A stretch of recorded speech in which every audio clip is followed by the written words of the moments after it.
La flottille de la Liberté était dans les eaux internationales lorsqu'elle a été attaquée par l'État et l'armée israélienne.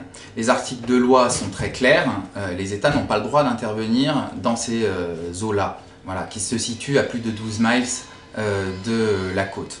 En l'occurrence, ces bateaux étaient à 80 miles, donc très loin de la zone de la mer territoriale qui appartient, qui est à la souveraineté israélienne.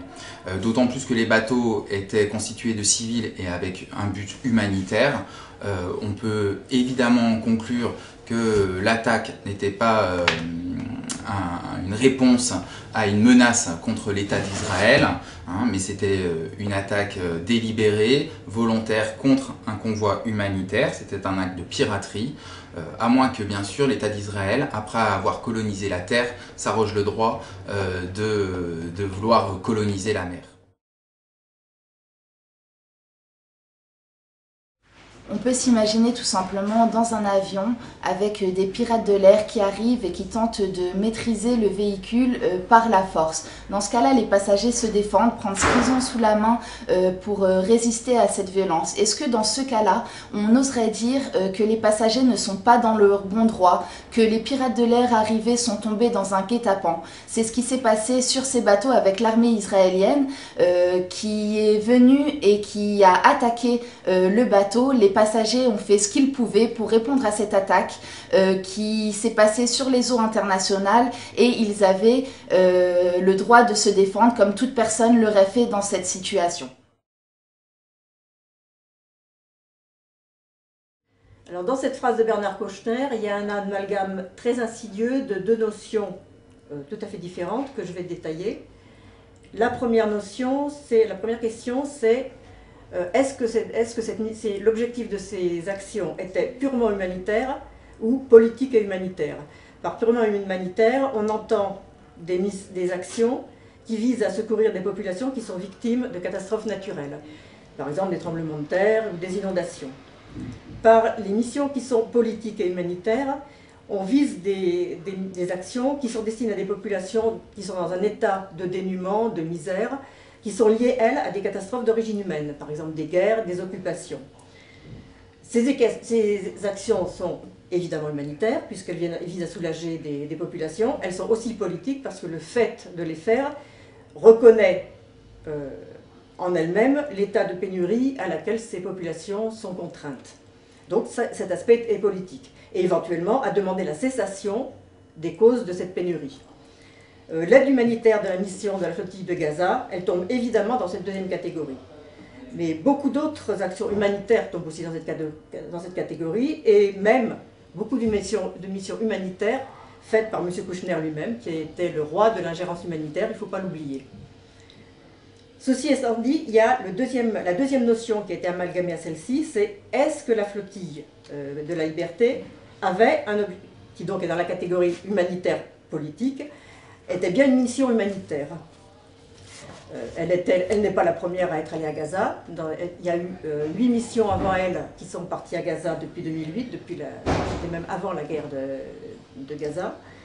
5 ont pu décharger le matériel qu'elles avaient embarqué, et ça a été une aide humanitaire, donc il n'y a pas de mystère, c'est bien de l'aide humanitaire.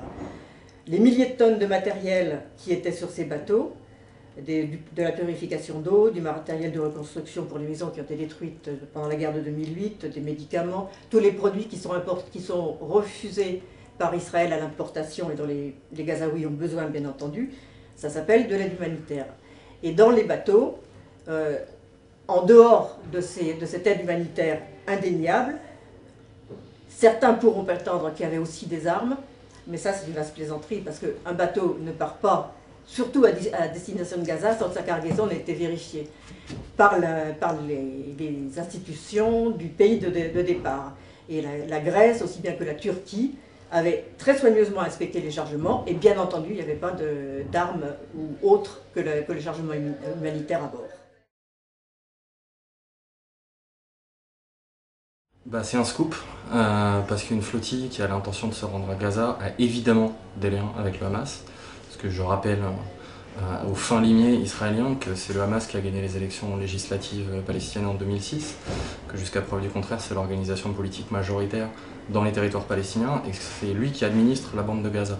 Donc évidemment que des bateaux qui veulent se rendre à Gaza ont des liens avec le Hamas, comme quiconque veut se rendre dans la bande de Gaza, que ce soit une délégation des Nations Unies, une délégation du Parlement européen ou n'importe quelle délégation nationale, je pense aux Sud-Africains, je pense aux Suédois, etc., qui ont souhaité se rendre à Gaza, ils ont pris contact avec le Hamas, donc de fait, ils ont eu des liens avec le Hamas. Et j'ai juste une question à poser aussi aux fins limiers israéliens. Avec qui Israël négocie la libération de Gilad Shalit? Avec qui Israël négocie l'entrée, la sortie de marchandises dans la bande de Gaza? Avec qui Israël négocie les échanges de prisonniers? Avec le Hamas. Donc Israël aussi a des liens avec le Hamas.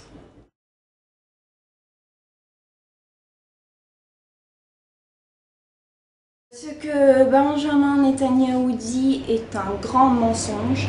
Certes, depuis quelques semaines, il laisse rentrer un peu plus d'aide humanitaire, mais pour 1,5 million de Gazaouis, ce sont des quantités totalement dérisoires. Il faut savoir que depuis 2007 et depuis le début du blocus, 95% des entreprises ont dû fermer, ont été obligées de fermer. Il n'y a pas de ciment qui rentre à Gaza. Les centrales électriques ne fonctionnent que très mal. L'eau est impropre à la consommation et 80% des Gazaouis dépendent de l'aide humanitaire. Donc nous devons d'agir. Entre autres, 80% de l'économie de Gaza dépend des tunnels. Donc si le gouvernement israélien ne fait rien, nous devons d'agir.